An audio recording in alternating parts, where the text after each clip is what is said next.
There's a story about a man named Time. This man named Time happened to be the richest man in the world, and he was very generous. People would come to him and ask for anything he would give to them. And he gave so much that it made news. So there was a very faraway country. So when the news arrived at that very faraway country, the king of that country was curious that such a person existed. He said to his messengers, I want you to go and find this man named Time. Come back and tell me what he looked like. Meanwhile, the man named Time has stopped giving because he gave away everything. So the men traveled far.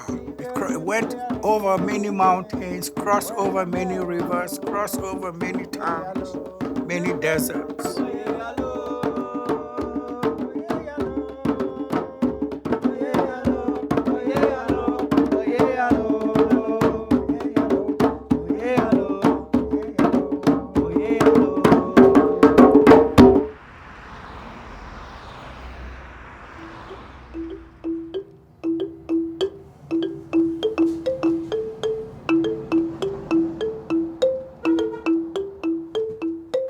Edwana, good afternoon. My name is Abudu. I am the founder of Akwaba Food Forest Project.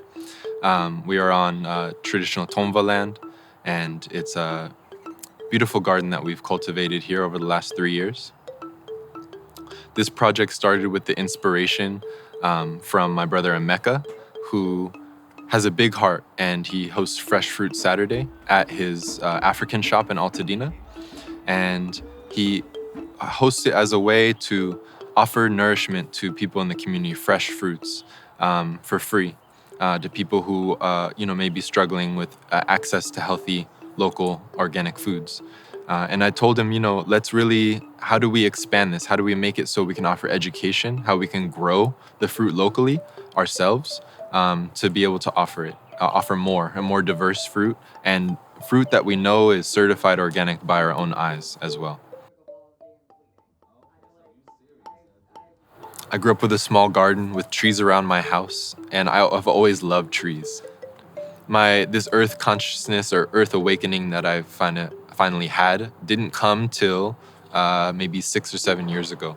I grew up as an artist in an arts family, a creative family. My mother is a costume designer.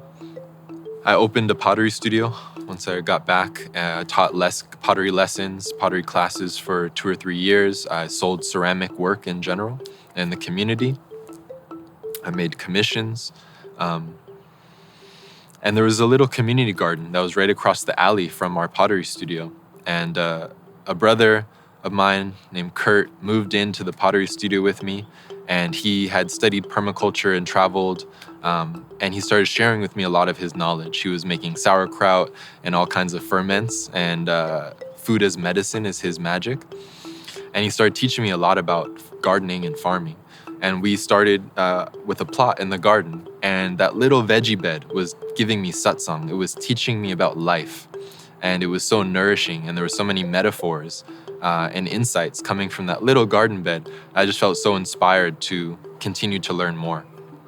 I was also conflicted inside myself to be so embedded in industry that was so extractive. I didn't feel comfortable being a part of the clay ceramic industry, knowing that this clay is coming from very large mines that are doing ecological degradation in order to access that clay, right?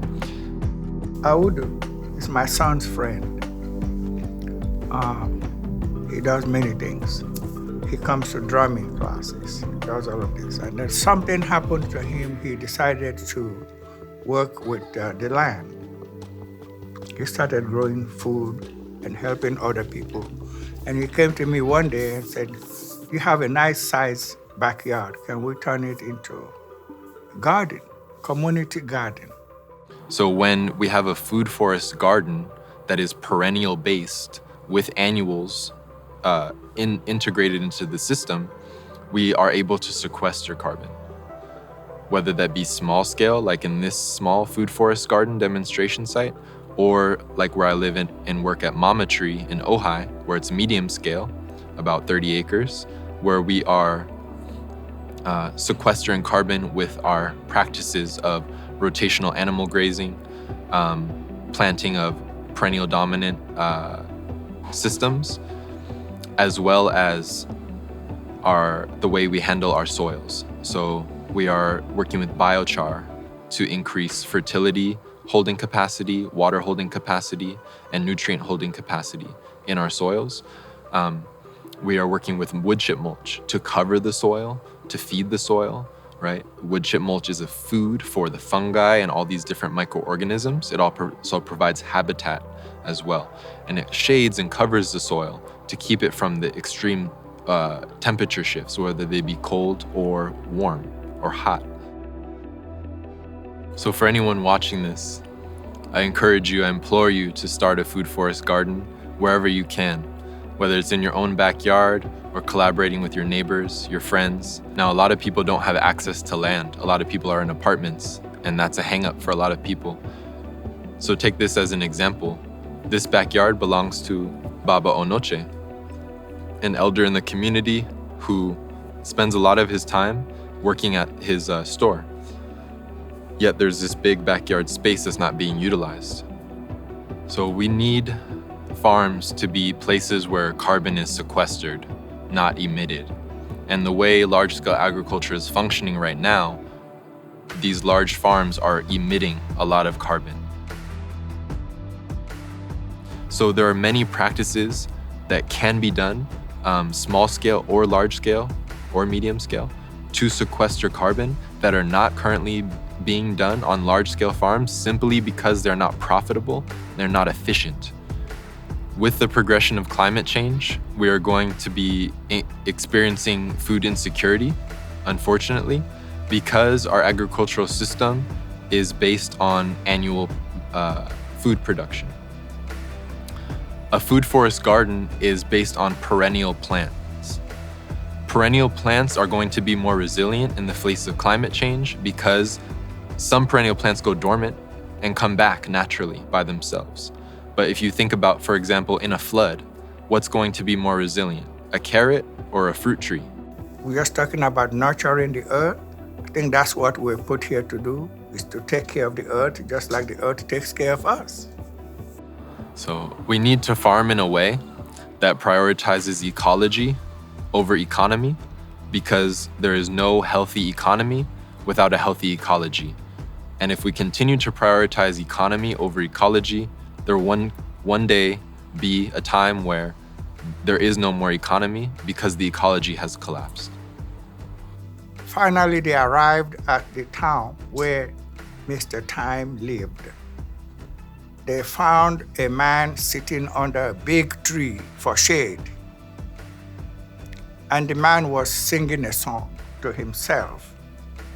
And the song translates this way: when I had money and wealth, I had many friends. Suddenly, I don't feel strong anymore. I can't continue to do work like I used to. And now I'm weak, and all of my friends ran away. The visitors said, "Are you the man named Time?" He said, "Of course I am." He said, "Well, you don't look anything like what we anticipated or what we expected you to look like." Then they asked him, "What do you want us to go back and tell our king that you look like?" The old man said, "Well, when you get back to your king, tell him that time isn't what it used to be."